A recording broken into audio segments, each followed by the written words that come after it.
Vamos iniciar o nosso estudo de hoje. O tema é o estudo do nosso Fonte Viva. O texto número... deixa eu pegar aqui. O texto número 33. Erguer e ajudar. Deu uma caidinha, Lívia, mas eu terminei aqui para você. Obrigado pela participação. E só a sua introdução já valeu para nós aqui a abertura. Valeu. Tá, bom dia, Betinha. Bom dia, Osmar. Vamos lá então, o nosso estudo de hoje, erguer e ajudar. É um chamamento bastante interessante que inevitavelmente me levou a uma viagem no tempo, me fazendo rememorar vários passos, vários caminhos que eu segui, certamente vocês também seguiram, e que hoje, dentro da nossa maturidade, ainda que seja uma maturidade no estágio inicial, alguns de vocês são mais jovens, outros já são mais vividos, mas se nós pudéssemos sentar com pessoas que precisassem de nossa palavra, quais seriam as histórias nobres da nossa vida que nós contaríamos? Certamente nós só poderíamos contar as histórias que nós vivemos. Isso significa que nós só podemos transmitir para as pessoas as experiências reais pelas quais nós passamos. Não adianta nós contarmos histórias que os outros viveram, ou então contar a história que nós ouvimos num livro. A gente pode dizer assim, olha, certa vez eu passei por essa situação e me comportei desse jeito. De uma outra vez, eu vivi outra experiência, encontrei com tais pessoas e vivi daquela forma. Então nós começamos a transmitir as nossas experiências. E como nós sabemos naquele ditado popular que diz que o exemplo arrasta muito mais do que as palavras. E é exatamente aí que toca essa orientação de Emmanuel, porque muitas vezes, principalmente dentro desse ambiente espiritual, filosófico, religioso, chamemos como nós achamos melhor, nós sempre ouvimos muitas histórias bonitas. Muitos exemplos daqueles que são os mais elevados, principalmente quando nós falamos sobre a vida e a obra e as obras de Jesus, dos seus apóstolos também, ou quando nós ouvimos uma biografia de uma personalidade que se destacou nesse meio, quando nós lemos um livro, quando nós assistimos a um filme. Então normalmente nós sempre repassamos aquilo que os outros fizeram, mas muitas vezes temos uma grande dificuldade para transmitir aquilo que nós mesmos vivemos. Então dizer para as pessoas, olha, eu fiz aquilo, ou eu consegui fazer aquilo outro, consegui construir tal coisa, eu trabalhei naquele empreendimento, trabalhei naquela instituição, eu ajudei aquela pessoa. Então quando nós começamos a voltar a ideia para nós mesmos, muitas vezes nós encontramos um álbum, digamos assim, repleto de experiências, repleto de lembranças, repleto de imagens e de experiências conquistadas. Mas muitas vezes nós passamos pela nossa vida com algumas páginas em branco, onde infelizmente nós não conseguimos realizar muita coisa. E é importante a gente lembrar que dentro desse conhecimento que nós vamos adquirindo, principalmente daquilo que a doutrina espírita nos passa, porque a doutrina espírita não passa para nós uma salvação. Ela passa para nós o caminho para que nós possamos crescer através das nossas próprias escolhas, através das nossas próprias atitudes. Nós não somos seguidores de pastores, não pastores de igreja, mas pastores do campo, daqueles que conduzem as suas ovelhas. Nós somos donos do nosso próprio destino. E quando Jesus diz que a cada um segundo as suas obras, nós temos uma forte convicção nessa mensagem, de que nós somos os responsáveis pela construção dos caminhos que nós vamos seguir, pela construção daquela escada que nós vamos subir, ou seja, pela nossa transformação individual. Somos nós por nós mesmos. Nós não temos mais aquela ilusão de que nós temos que nos transformar porque basta seguir alguém, decorar as suas falas, decorar a sua história, que isso já vai ser o suficiente para transformar. É importante que nós coloquemos para fora, ou seja, que nós demonstremos na prática aquilo que nós aprendemos na teoria. Essa é a parte fundamental. E a parte mais difícil também. E muitas vezes nós ficamos meio restritos dentro dessas orientações, aquela mensagem da doutrina espírita que diz que fora da caridade não há salvação. Isso mostra para nós que, primeiro, a caridade significa nós colocarmos em prática, né, aquilo que aprendemos constantemente, de todas as virtudes, de todos os valores, a necessidade de nós dissiparmos todas as imperfeições que nós infelizmente vamos vivendo na nossa vida, né, em virtude da fraqueza do nosso caráter, fraqueza da nossa personalidade, da influência do meio onde nós vivemos, da intensidade das dificuldades, né, que nos atingem de alguma forma. Então a gente tem que aprender primeiro a lidar, né, com tudo aquilo, com todo o conteúdo que existe dentro de nós, para que a gente possa se manter equilibrado. Primeiro, reconhecendo as nossas limitações e reconhecendo as nossas fraquezas. Depois, trabalhando para o aprimoramento delas e fortalecendo cada vez mais o lado nobre da nossa personalidade.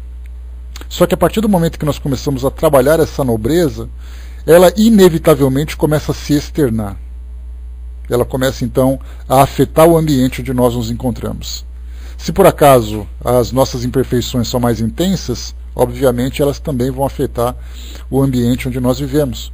Então eu posso dizer, por exemplo, que se por acaso eu sou uma pessoa que tem um caráter, né, que infelizmente é manchado pelas atitudes negativas, uma personalidade que é muito mais destrutiva do que construtiva, todos à minha volta vão sentir isso. Eu vou tumultuar a minha casa, eu vou tumultuar meu ambiente de trabalho, eu vou tumultuar o ambiente religioso onde eu frequento também. Onde quer que eu me encontre, eu vou provocar esse efeito negativo. Agora, se por acaso eu começo a desenvolver em mim os valores, as virtudes, consequentemente, eu não preciso nem ter vontade de fazer isso. Consequentemente, eu vou começar a afetar de uma forma positiva o ambiente onde eu me encontro. Aquela pessoa com quem as pessoas podem contar, aquela pessoa que está muito mais ali presente para ajudar a encontrar soluções do que intensificar os problemas que estão sendo vividos. Num ambiente de trabalho, uma pessoa que é confiável no sentido de credibilidade naquilo que faz, na sua personalidade, no seu caráter. Também a pessoa que você com quem se pode contar para ajudar a desenvolver melhor aquela tarefa. Enfim, isso vai naturalmente afetando aquele ambiente. Então, quando nós falamos que fora da caridade não há salvação, eu não preciso me obrigar a fazer a caridade. Quando eu começo a desenvolver esses valores, inevitavelmente eu começo a procurar à minha volta de que forma e onde eu posso ser útil. E a quem também.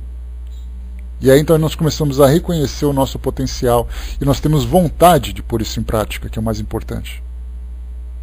Porque sem essa prática, todos os valores continuam sendo limitados dentro da teoria. Se torna um hábito, né? A gente se sente incomodado. E esse incômodo é muito saudável. É o incômodo que nos mobiliza para fazer aquilo que é possível, dentro da nossa capacidade, dentro das nossas limitações. Algumas vezes a gente fica meio deprimido, né? Porque a gente olha à nossa volta e começa a fazer uma comparação daquilo que os outros fazem e daquilo que nós gostaríamos de fazer. Então a gente sempre começa a buscar aqueles que têm grandes potenciais. Começa a olhar os ícones da humanidade, né, que tiveram oportunidade de trabalhar em grandes realizações. Aí então a gente olha e fala, poxa, aquele fez tal coisa, aquele fundou uma instituição, aquele conseguiu mudar um país, mudar o mundo, deixar o seu nome registrado na história, e eu não sou capaz de fazer isso. Então a gente simplesmente pega e fica estagnado na nossa condição pelo fato da gente não conseguir alcançar tamanha envergadura, não conseguir realizar aquelas tarefas de grandes dimensões. Só que nós começamos a estudar sobre a caridade e percebemos que ela começa a apresentar para nós a sua face com diversas graduações. Então existem várias formas de eu me tornar um ser produtivo, um indivíduo produtivo, um indivíduo útil, um indivíduo que vai muito além de si próprio, capaz de se doar para pequenas realizações. Não precisa ser algo integral durante a minha vida toda. Eu posso fazer alguma coisa hoje, alguma coisa nesse minuto, nesse instante, e depois eu partir para fazer outras coisas. Então, na verdade, eu vou começando a aproveitar as oportunidades. E isso me dá, né, Isso naturalmente me leva a esse comportamento natural durante o meu cotidiano, né? A Lívia colocou: temos mania de achar que as pequenas coisas não serão grandiosas. Exato, porque a gente sempre valoriza mais aquilo que esses grandes valores fazem, sendo que nós podemos fazer pequenas coisas. É começando desde de pequenas atitudes que a gente vai transformando em grandes oportunidades. Exatamente porque as oportunidades nós vamos atraindo as oportunidades conforme a gente vai se comportando. Então eu vou demonstrando iniciativas, vou demonstrando interesse nas pequenas coisas, e de repente me surge uma oportunidade um pouco maior. Naturalmente a gente não pode querer abraçar o mundo se nós não tivermos condições para isso. Alguns grandes valores conseguem realmente abraçar o mundo e deixar ali o seu efeito, deixar o seu registro.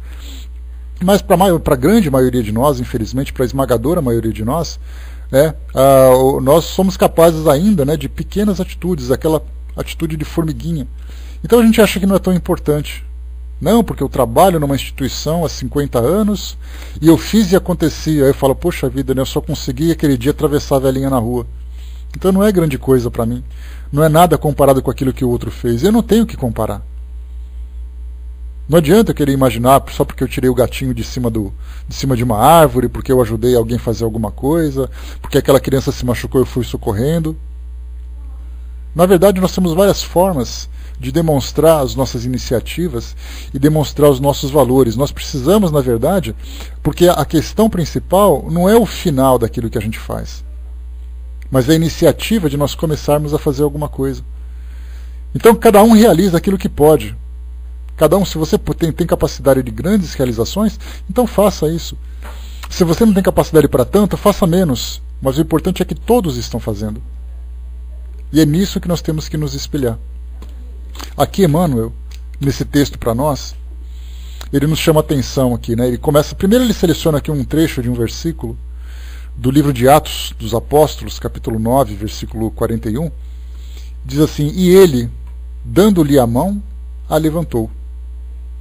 E aqui ele fala, né, de alguém que dentro da visão bíblica foi ressuscitado, né, de uma mulher que se encontrava muito doente, e depois ela acabou falecendo e depois foi trazida de volta por um dos apóstolos, né? Mas independente disso, a ideia é que, dando-lhe a mão, a levantou.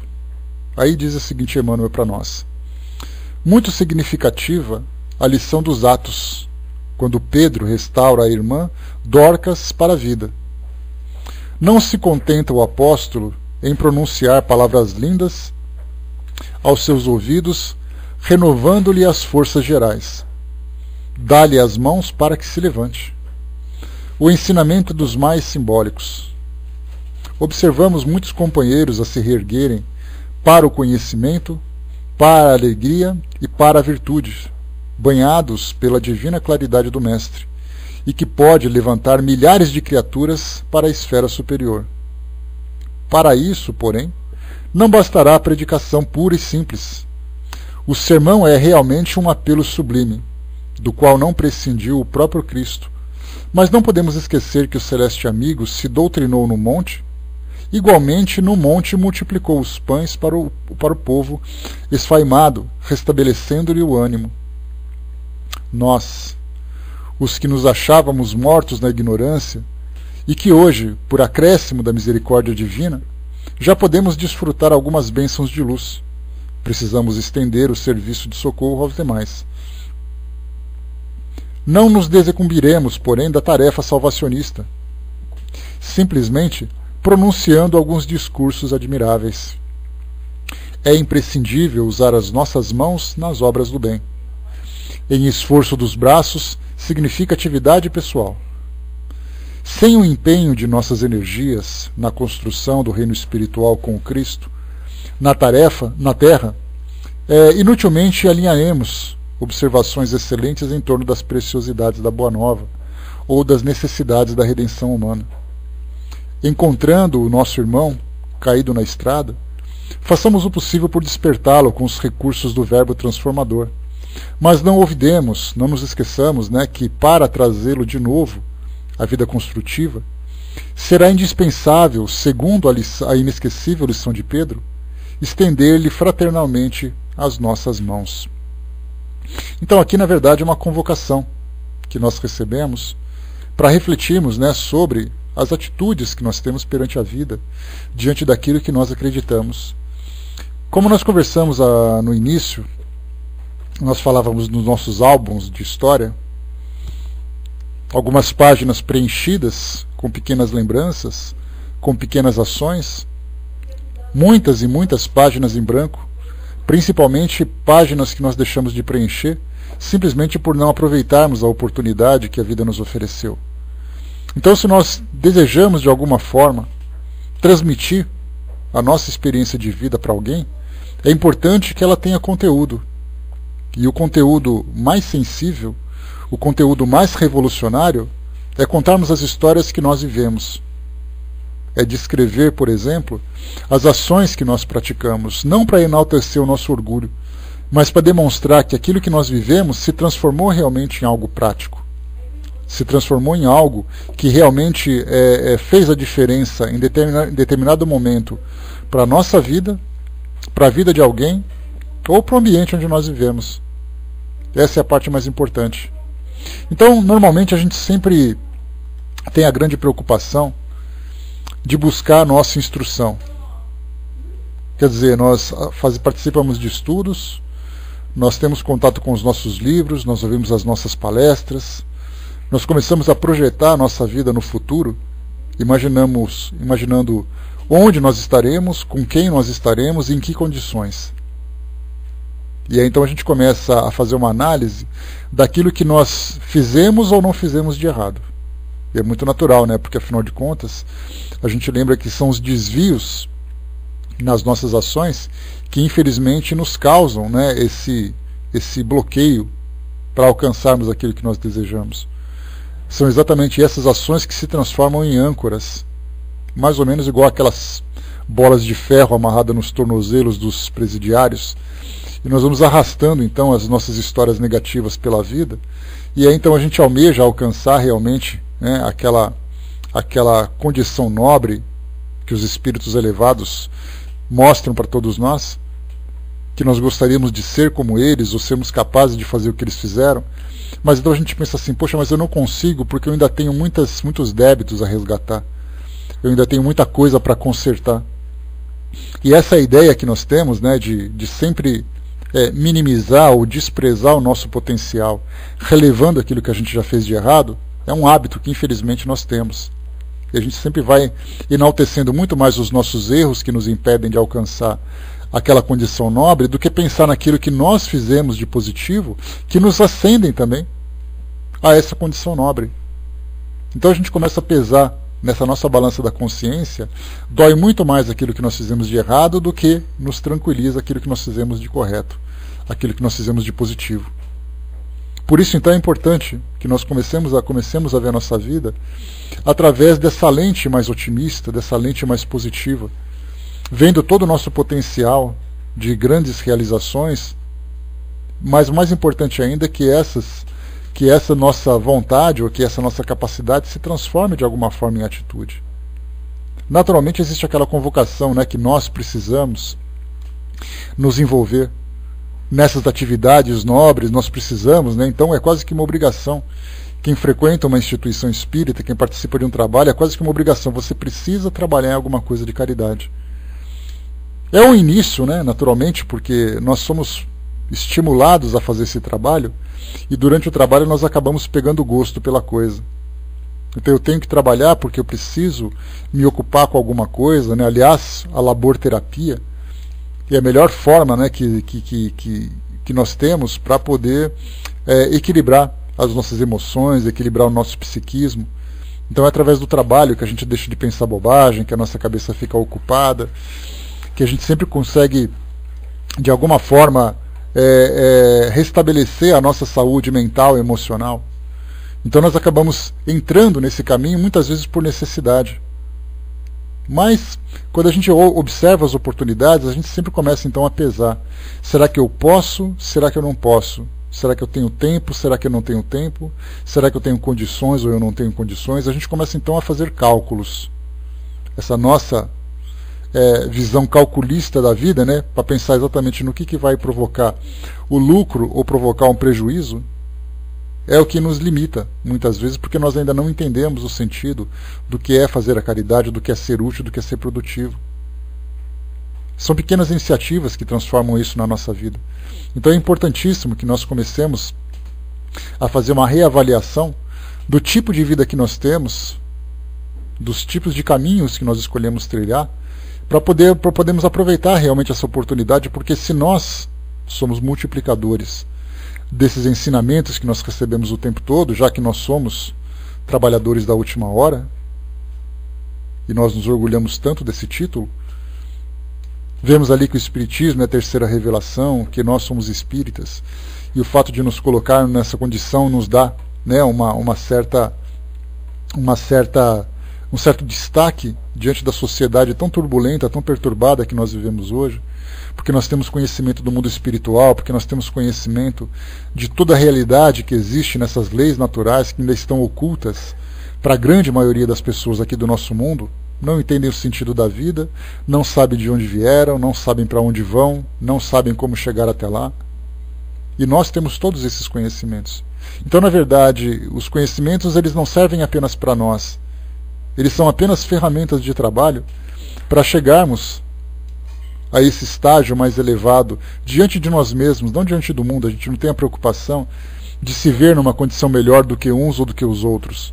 Até porque tem muita gente que é melhor do que a gente, né, independente de acreditar ou não.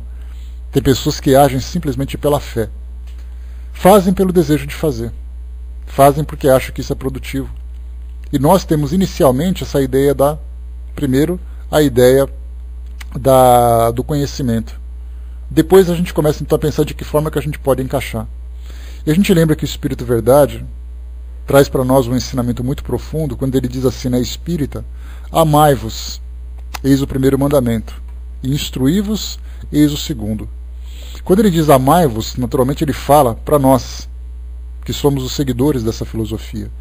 Mas a gente lembra que o amor não tem fronteiras, né? Então não adianta a gente pensar, porque o ponto principal dessa orientação que os Espíritos deram, e que aliás o Espírito Verdade disse para todos nós, é exatamente para que a gente pudesse manter essa união cada vez mais fortalecida por esses laços de afeto. O laço do respeito, da amizade, do amor, de um modo geral, da tolerância, da paciência. Porque o amor, na verdade, ele nada mais é do que, né, a somatória de tudo aquilo que nós temos de valores, de sentimentos. E então havia necessidade de nós nos unirmos para nos desenvolvermos dentro dessas orientações. E depois o segundo ponto, que é o segundo ponto principal, é buscar a nossa instrução. Só que, infelizmente, como a gente lembra, o ensinamento dos Espíritos, lá no próprio Livro dos Espíritos, eles sempre nos dizem que desenvolver o intelecto é muito mais simples do que desenvolver os valores. E de fato é mesmo. Porque desenvolver o intelecto, nós podemos fazer isso individualmente. Eu posso pegar um livro, ouvir um estudo, ouvir uma palestra, viro as costas e vou embora, e já absorvi aquele conhecimento. Agora, quando eu tenho que desenvolver valores, já não depende mais de mim. Já depende da minha convivência com os outros. E quando eu começo a conviver com os outros, eu começo a conviver com diferenças, começo a conviver com provocações, começo a conviver com diferenças de ideologias, com diferenças de pensamentos. Então são essas situações que vão desenvolver em mim esses valores. Isso é muito mais difícil. A gente pode imaginar, por exemplo, naqueles filmes catástrofes, né, que mostram para nós ali grandes tragédias que aconteceram no mundo e coisa e tal. Aí então é cada um para si e Deus para todos. Os mais fortes vão sobrevivendo, e os mais fortes normalmente não têm interesse em arrastar outras pessoas que vão limitá-lo nas suas ações. Então ele diz assim: olha, eu vou sobreviver e acabou. Então é eu, cada um por si, individualmente, e raramente nós vemos ali as pessoas se unindo para se ajudar. Então essa representação que mostra nos filmes, na verdade a gente lembra que, quando diz que a vida imita a arte, na verdade a arte traz para nós uma representação da vida também.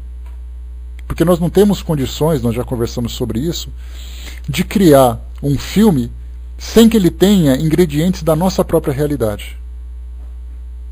Quando eu falei para vocês que nós poderíamos criar um filme de ficção científica, falando sobre a vida em outros planetas, falando sobre a vida numa nave espacial, falando uma vida num universo paralelo, seja lá como for, nós podemos perceber que, embora o cenário seja diferente, o comportamento dos indivíduos são exatamente os mesmos. Se nós assistimos um filme de monstrinhos, daqueles de animação, nós vamos ver que os monstrinhos se comportam exatamente como nós. Porque nós não temos como criar uma outra realidade. Não adianta a gente querer inventar um cenário, inventar um estilo de vida diferente daquilo que a gente não tem. Então, na verdade, nós vemos na televisão esse tipo de ideia. Durante uma guerra, por exemplo, os mais fortes sobrevivem, é o egoísmo. Durante uma catástrofe, os mais fortes sobrevivem, é o egoísmo. Então o mundo está se comportando dessa forma, é assim que o mundo age. Mas nós começamos a ver as coisas por outra perspectiva. E percebemos então que individualmente, seja na sobrevivência, seja na nossa própria instrução, isso é muito mais fácil, é por isso que nós buscamos esse caminho. E é por isso que o desenvolvimento intelectual das pessoas acaba vindo primeiro depois dos valores. Porque os valores exigem de nós um sacrifício maior. E nem sempre a gente está disposto a isso. A Miriam lembrou também que a gente convive com todas as diferenças, inclusive com realidades diferentes, porque cada pessoa viveu uma situação diferente. Cada pessoa viveu um caminho diferente. Tem uma história diferente. Não dá para a gente simplesmente dizer que você tem que se comportar como eu me comporto, você tem que seguir as minhas orientações. Cada um segue pelo caminho que foi se apresentando, e aí ele vai mudando a sua direção de acordo com as suas ideias, com suas vontades. A Lívia lembrou lá em cima, né, A Corrente do Bem, aquele filme que é muito bacana, né, que mostra que pequenas ações acabam revolucionando ou a nossa vida, ou a vida das pessoas com quem a gente convive, ou o universo à nossa volta. Dudu lembrou, né, assim como tem gente que evoca sua fé através de culto a santinhos e coisinhas, eu evoco no trabalho da divulgação da doutrina, né, no trabalho no centro com artesanato, coisas que possam ajudar a mim e o centro que frequento. Se me faz bem, me equilibra, minha fé se torna mais forte e ciência do que eu faço, e certo até agora, né? E infelizmente a gente tem essa limitação, né? Bom dia, pessoal que chegou. A gente tem essa limitação de sempre lembrar, né? De querer fazer comparação, né? Olha, eu estou fazendo aquela pequena atitude, eu faço aquele pequeno trabalho, mas poxa vida, né? O outro faz um trabalho tão grande, tão maior que o meu.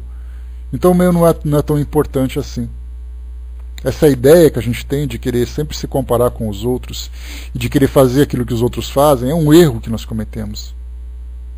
Naturalmente que eu tenho que explorar ao máximo daquilo que eu tenho de potencial. Mas é o meu potencial, é aquilo que eu posso fazer. E eu tenho que aproveitar isso, porque é através dessa minha atitude que eu vou conseguir não apenas me ajudar, porque na verdade é um processo de autocura. Quando nós começamos a demonstrar essa produtividade à nossa volta, muitas pessoas dizem assim: nossa, como você é produtivo, como você é útil, como você trabalha. Só que na verdade as pessoas não imaginam o efeito reverso que isso faz para nós mesmos. A transformação que nós sofremos é exatamente isso, né? Porque nós nos curamos e somos capazes também de demonstrar às pessoas como elas podem se curar e ajudar na própria cura delas também. Então existe muita coisa que nós temos que aprender ainda a respeito dessa filosofia que nós seguimos. Nós fizemos certa vez um estudo, um dos nossos estudos, né, na verdade foi o segundo estudo do Evangelho segundo o Espiritismo, e nessa última releitura que nós fizemos, eu procurei, né, passar para vocês, e até mesmo para fazer um estudo, né, para o meu próprio conhecimento também, cada vez que a gente lia um capítulo, porque a gente lembra que o Evangelho ele tem ali um capítulo, então Kardec tinha, né, a primeira passagem da Bíblia, do Novo Testamento normalmente, depois nós tínhamos a parte teórica, filosófica, desenvolvendo aquela ideia, e depois nós tínhamos ali a comunicação dos Espíritos, que eles davam, né, o seu depoimento a respeito daquele tema. Então era muito bem organizada, né, a forma como Kardec utilizava essa sua capacidade didática para poder transmitir esses ensinamentos. E durante aquele período em que nós estudávamos sobre as orientações dos espíritos, eu procurava, antes de falar sobre a orientação dele, tentar entender quem era ele. Então vamos supor, por exemplo, que nós pegávamos ali Fenelon, que era um dos espíritos, Cáritas, que era outro espírito, e tantos outros, né, que tinham ali. Então a gente procurava sempre conhecer um pouquinho da biografia deles. E nós podemos perceber que todos aqueles que participavam daquele trabalho, trazendo as suas orientações ou trazendo o seu depoimento sobre determinado tema no Evangelho, eles tinham uma história de grandes realizações. Então eles não estavam ali como simples convidados. Eles foram chamados, na verdade, para darem seu depoimento daquilo que eles viveram de fato. Alguns foram sacrificados, alguns revolucionaram, alguns fizeram e aconteceram. Então, claro que, né, são grandes espíritos e não estão ali por acaso. Não adianta a gente querer imaginar que eles estão ali apenas para falar um pouquinho, para tentar convencer a gente com um discurso bonito. Na verdade, a vida deles é a própria história. E é aí que é a parte importante daquele ensinamento. É olharmos, por exemplo, e saber assim, bom, esse espírito está falando isso, mas qual é a credencial que ele tem para poder falar desse assunto? Aí a gente pega um pouquinho da biografia dele e a gente senta, começa a ler e dá vontade de chorar. Tamanha realização que eles alcançaram. Então, na verdade, eles são espíritos dessa envergadura porque eles conquistaram esse patamar, eles conquistaram tudo isso e servem para nós como um exemplo. Não necessariamente para fazermos aquilo que eles fizeram, mas pelas escolhas que eles fizeram. Eles escolheram viver esse estilo de vida, escolheram trabalhar essa prática daquilo que eles acreditavam e se transformaram naquilo que se transformaram. A Miriam colocou, né, o que seria da nossa água fluidificada se a pessoa que enche os copinhos achasse pouco seu trabalho na casa espírita. Miriam, não precisa ser água fluidificada, não. Vamos pensar só na pessoa da faxina. Imagina se aquela senhorinha deixasse de passar uma vassourinha lá no ambiente onde nós frequentamos durante uma semana. A gente pode imaginar o que a gente encontraria naquele lugar. Então são serviços simples que na verdade nós realizamos. No nosso mundo hoje, infelizmente, a gente tem aquela ideia de fazer uma competição, né, uma competição de consumo. Então nós vemos que até mesmo nós aprendemos a escolher as melhores profissões, aquelas que dão para nós mais destaques, aquelas que dão para nós mais dinheiro, mais recurso. Então eu penso assim, bom, um engenheiro, a gente pode colocar assim um nome bem bonito, bem complicado. O engenheiro termonuclear, por exemplo. Ele é mais importante do que o lixeiro? Do que aquele que faz a limpeza pública? Ele é mais importante do que um carteiro? É só deixarmos os serviços básicos para ver onde ele vai chegar. Ele é mais importante que um professor de serviço público? Na verdade, todos nós, cada um com a sua competência, cada um com a sua capacidade, realiza o trabalho que lhe compete. Muitas vezes nós tiramos essa parte intelectual e colocamos somente a parte da nobreza. E nós nos perguntamos, muitas vezes nós temos ali um gari de serviço público, que é uma pessoa extremamente generosa, como ela pode ser extremamente egoísta. Podemos pegar esse engenheiro termonuclear, Deus sabe o que ele faz, eu nem sei qual é a profissão desse cara, mas vamos imaginar, por exemplo, que esse engenheiro que é capaz de construir aqueles reatores, aquela coisa toda, ele seja uma pessoa extremamente generosa, mas ele pode ser uma pessoa extremamente egoísta. Então, na verdade, tirando essa parte intelectual, nós vamos ver a radiografia do indivíduo. Não estamos preocupados com sua capacidade, porque o conhecimento que ele tem, ele adquiriu através do desenvolvimento da sua inteligência, através de existências que foram sempre estimuladas por aprendizado e tudo mais. Mas tiramos esse lado intelectual. Nos perguntemos que tipo de pessoa ele é. Que tipo de pessoas nós somos. Ah, mas eu só sou capaz de servir água no meu trabalho de caridade, de servir aquele copinho de água fluidificada. Enquanto que o outro é capaz de escrever livros, de fazer grandes discursos, fazer grandes palestras. A pergunta é, o que eles são realmente de fato? Qual é o sentimento que habita aqueles corações? É aí que nós vamos fazer a diferença e valorizar cada vez mais aquilo que a gente faz. Maria Lúcia perguntou, uma pessoa egoísta pode ser generosa? São antagonistas, Maria Lúcia. Não tem como a gente pensar. Uma pessoa doente pode ser saudável? Pode, desde que ela cure a doença dela. Uma pessoa egoísta pode ser generosa? Pode, desde que ela... Só que a gente tem que lembrar o seguinte, né? Se nós pegarmos, você colocou nessa sua pergunta, dois extremos. Uma pessoa extremamente egoísta e uma pessoa extremamente generosa. Muitas vezes eu posso ser uma pessoa que sou egoísta em muitos comportamentos meus, mas tem alguns lampejos de generosidade.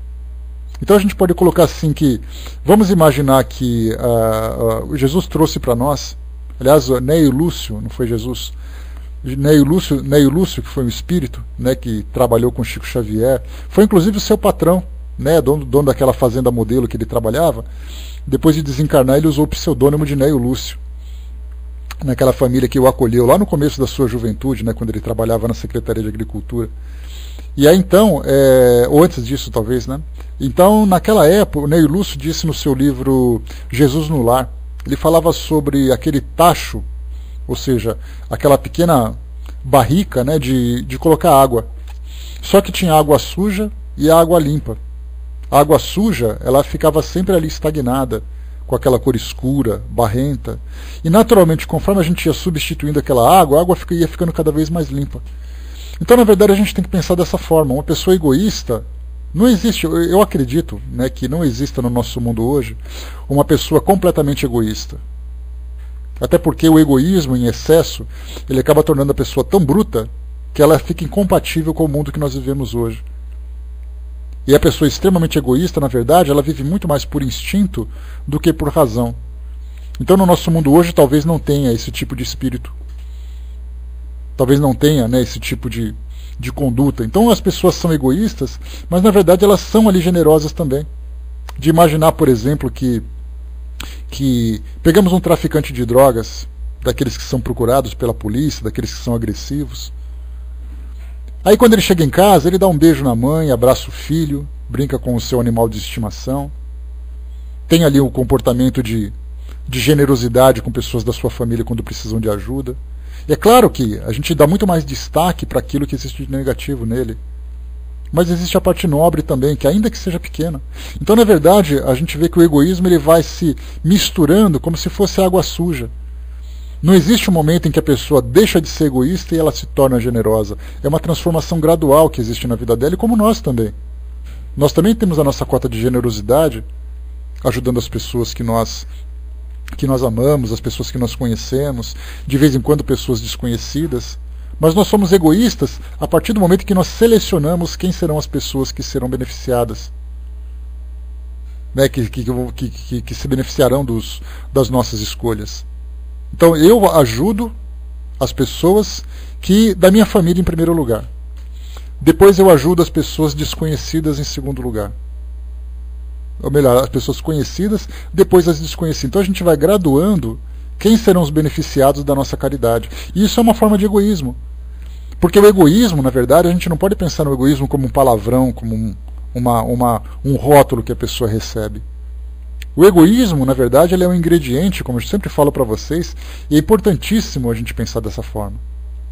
O egoísmo, na verdade, ele é um ingrediente que foi colocado por Deus na nossa personalidade, no nosso caráter, para que a gente pudesse sobreviver.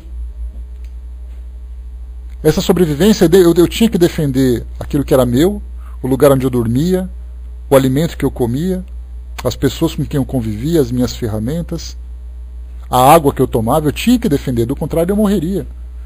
Então essa questão da sobrevivência vinha de lá para cá. Agora, conforme a gente vai se desenvolvendo, esse egoísmo ele começa a se transformar, quando a gente começa a pensar de um modo mais fraterno, de uma convivência conjunta. Só que nós ainda pensamos em defender a nossa comunidade. De pensar, por exemplo, quem é mais importante para você? A família do vizinho ou a sua família? É óbvio que é a nossa família. Nós temos laços consanguíneos com ela, temos laços afetivos com ela. Agora nós pensamos, qual país é mais importante, o meu país ou o país vizinho? É claro que é o meu país, eu sou patriota. A gente vê que cada nome que a gente vai dando é uma forma de manifestar o nosso egoísmo. Só que isso é parte natural. O que vai mudando, na verdade, é a forma como nós vamos lidando com esse sentimento. Ele vai se tornando cada vez mais importante quando nós vamos saindo desse muro que nós construímos à nossa volta. Então a pessoa egoísta, ela pode ser egoísta no sentido de defender aquilo que para ela é importante, mas ao mesmo tempo ela pode se doar dentro das possibilidades dela. Então essa água suja ela vai sendo regada com água limpa e ela vai se tornando cada vez mais clara, né? Porque a água suja vai transbordando e vai sendo lançada para fora. Vai chegar uma hora que essa água vai se tornar tão limpa que já não existe mais nenhum resíduo de sujeira nela. E a nossa vida é assim. Então eu posso perguntar, dentro daquele parâmetro de generosidade e de egoísmo, onde nós podemos classificar a humanidade? A humanidade é mais egoísta do que generosa. Mas ela não é toda egoísta a ponto de não fazer nenhuma generosidade. Então é um processo que vai se transformando. E isso, a gente hoje, nós que temos esse conhecimento, a gente pode dizer que todas aquelas religiões que transmitem aqueles ensinamentos mais nobres, seja o cristianismo, o budismo, os evangélicos, do cristianismo, né, mas umbandistas, shintoístas, seja lá qual for a religião, se ele seguir os ensinamentos morais, os princípios morais da sua fé, ele está aprendendo, ele está adquirindo conhecimento para desenvolver os seus valores. A partir do momento em que ele tem esse conhecimento, ele começa então a pôr em prática. E é exatamente ali que a gente fala, erguer e ajudar é o tema do nosso estudo de hoje. Então cabe a nós, na verdade, desenvolver cada vez mais esses valores. Principalmente nós, que nos orgulhamos tanto de ter esse conhecimento, somos nós que temos a maior responsabilidade de demonstrar na prática aquilo que nós aceitamos. Quantas vezes nós enchemos a boca dizendo, olha, eu sou espírita, e eu adoro ser espírita. Então me mostra. Ah, a gente fala, já não é bem assim, calma aí que eu tenho que ir devagar. Eu não tenho tempo, eu não posso, eu não conheço, é aquela coisa assim, assado. Então, na verdade, a gente tem que, quando nós dissermos que somos espíritas, a gente tem que dizer isso com muito constrangimento. Porque muito daquilo que a gente assimila em termos de conhecimento, ele não se transforma em termos de ação. Mas não é uma cobrança, é uma conscientização que a gente tem que ter. De começar a ver a nossa vida como oportunidade de servir e oportunidade de nos transformarmos principalmente. Aí nós vamos sentir realmente a grande diferença. A Lívia colocou em cima, né? Sabe o que acontece? Há pessoas, isso, Fernanda, há pessoas egoístas com os desconhecidos, contudo são extremamente generosas com as pessoas que dizem amar. E às vezes o contrário também. Pode acontecer de tudo, infelizmente, né? Muitos traficantes, inclusive, ajudam a própria comunidade em que vivem, né? Já vi depoimento de pessoas que diziam o quanto eram ajudadas mesmo, né? Então a gente fica naquele conflito, né? Por um lado, ele faz uma coisa negativa, por outro, ele faz a coisa certa. Mas a gente tem que pensar naquilo que nós podemos fazer, que é a parte mais importante. É nós assim, olha, tá bom, o traficante ele vai responder por aquilo que ele faz, é a justiça que tem que lidar com ele, é a consciência dele, é o destino dele que vai fazer acontecer, mas e eu? Esse é meu ponto principal. Eu posso não fazer o mal que ele faz, mas muitas vezes eu também não faço o bem que ele faz. Então eu tenho que começar a analisar a minha capacidade, o meu potencial e utilizar isso a meu favor. Porque é aí então que eu vou poder contar as minhas experiências. O meu álbum de história vai estar repleto de pequenas ações, pequenas lembranças, mas que são nobres, e elas me pertencem, principalmente. A Miriam colocou, né, às vezes somos falsos generosos, mas ainda é melhor que nada. Nós fazemos isso, né, principalmente quando nós, né, fazemos aquela análise de qual é o benefício que nós receberíamos diante daquilo que nós fizemos, né, é o fato de nós sermos calculistas. Eu faço, mas eu não posso me prejudicar tanto. Na verdade, eu não tenho que ter essa preocupação com prejuízo. Eu tenho que analisar o que é possível de fazer naquele momento. E quanto maior é a minha vontade, maior será a minha iniciativa. E isso vai depender do tempo de cada um. Eu tenho que pensar no meu próprio tempo. Júlio colocou, né, mas Jesus falou que devemos amar o que estiver mais próximo de nós. Ele falou exatamente o contrário, né? Ele disse simplesmente amar incondicionalmente. Aquela passagem, né, aqui não é minha família é lá de fora. É aquela minha família que vai fazer a diferença. Então nós temos que aprender isso. E é uma cobrança, na verdade, é uma autocobrança que a gente tem que fazer para tentarmos encontrar qual é exatamente o nosso limite. Qual é a nossa capacidade, quais são as nossas possibilidades. Quais são as barreiras que nós temos que quebrar em termos de preconceito.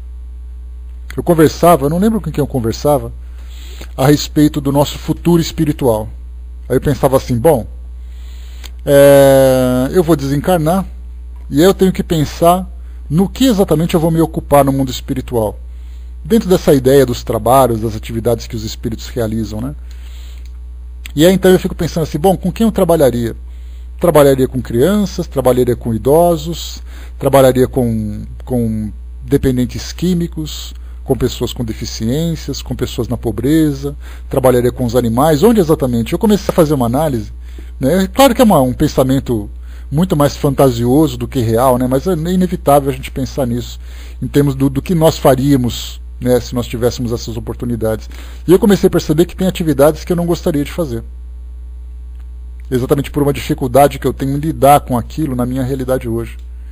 de dizer assim, olha, esse tipo de trabalho eu não faria porque eu não gosto muito não, sinceramente não é muito a minha praia não.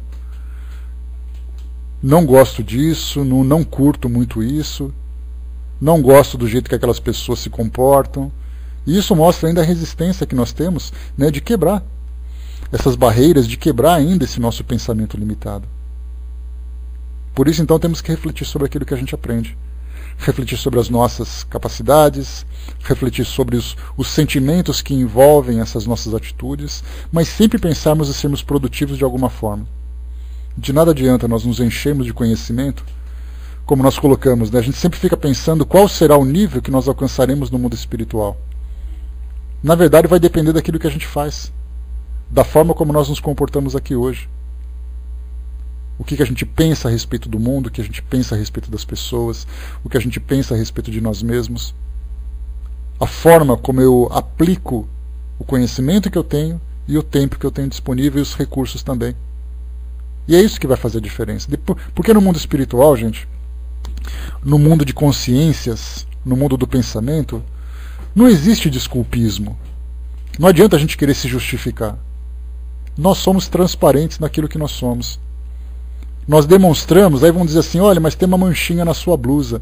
Aí a gente vai dizer, mas sabe o que aconteceu? Aconteceu isso. A gente começa a justificar. Não tem justificativa no mundo espiritual, nós somos o que somos. E o que nós temos, na verdade, de diferencial é aquilo que nós temos de atenuantes e o que nós temos de agravantes. Se eu não fiz, é porque talvez eu não tivesse conhecimento, porque eu não tivesse capacidade. E se eu fiz, é porque eu poderia fazer. Agora dizer que, olha, eu não fiz, sabe por quê? Porque isso, ou porque aquilo. Nós temos os nossos perispíritos, se nós pudéssemos dizer assim, manchados o tempo todo. Manchados por coisas que nós fizemos errado, por coisas que nós deixamos de fazer. Mas nós temos muito brilho também irradiando de nós. E cada um desses brilhos são aquilo que, né, são aquelas atitudes nobres que nós tivemos. Então, como aquela água que vai sendo trocada gradualmente, nós podemos acelerar um pouco mais essa troca, ou podemos esperar que as circunstâncias nos forcem a fazer isso. Ou eu posso fazer essa troca por amor, pela vontade de fazer, pela consciência que eu tenho, ou eu faço pela dor, que é o egoísmo que vai me motivar a fazer isso. Se eu não faço por bem, eu vou ter que fazer por mal. E esse caminho é sempre o mais doloroso e o mais demorado. Por isso, então, utilizemos todo o conhecimento que hoje essa filosofia que nós abraçamos nos transmite e tentemos aplicar da melhor forma possível, para nós não perdermos tempo. Não existe mais, né, tem aquela introdução do Evangelho segundo o Espiritismo, né, que diz que os espíritos vieram para cá como um exército para revolucionar o nosso mundo. Então nós não temos mais tempo a perder. Nós fazemos parte também desse exército. Só que nós temos que nos mobilizar para isso também, pela nossa vontade e pela nossa capacidade. Se eu não tenho capacidade hoje de fazer alguma coisa que é importante, em termos de valores, em termos de virtudes, é importante que eu comece a trabalhar para o seu desenvolvimento. Não temos mais tempo a perder. Aqueles que ficarem atrasando o seu crescimento são aqueles que serão arrastados depois pelas circunstâncias. E não façamos isso pelo medo também. Façamos isso pela vontade de fazer. Porque eu sei que eu tenho capacidade, eu sei que eu tenho conhecimento, e eu sei que o mundo precisa da minha ajuda para poder fazer alguma coisa. Ainda que seja o mundo dentro da minha casa. Ainda que seja o mundo no ambiente onde eu frequente. Aí sim vai fazer a diferença. Só para a gente poder fechar, no livro Os Mensageiros, de André Luiz, tem ali uma orientação que é muito interessante, que todos os espíritos que vêm com o compromisso do trabalho aqui para o mundo físico, passam por uma instrução. E aí então aqueles espíritos mais elevados começam a dizer para eles do compromisso que eles assumiram, da responsabilidade que eles têm e da importância deles cumprirem essas tarefas, para não cometerem falhas. Porque todos aqueles que se comprometem com o trabalho são espíritos que têm débitos. E já não existe mais oportunidade, aquela segunda oportunidade para esses espíritos. Muitos deles talvez sejam nós. Sejamos nós, né? Então, façamos uma revista na nossa vida e nas escolhas que nós estamos fazendo hoje. De que forma que nós podemos ser mais produtivos para o mundo hoje? Ainda que seja aquela pequena ação. Em que ambiente for, é mais importante de tudo. E aqui na última passagem do nosso livro, Emmanuel diz para nós aqui: encontrando o irmão caído na estrada, Façamos o possível por despertá-lo com os recursos do verbo transformador. Mas não esqueçamos que para trazê-lo de novo à vida construtiva, será indispensável, segundo a inesquecível lição de Pedro, estender-lhe fraternalmente as mãos. Então estendamos as mãos para carregarmos o peso que for possível para cada um de nós. Mas tomemos essa iniciativa, que é o mais importante de tudo. Bom, fechando por aqui o nosso trabalho. Filhinha, quem vai fazer para nós? Fernanda? Beleza, então. Pode subir, Fernanda? Vou passar para você, então. Volto em seguida para dar os recadinhos, né? Na verdade, a gente vai ficar até as 10h30 aqui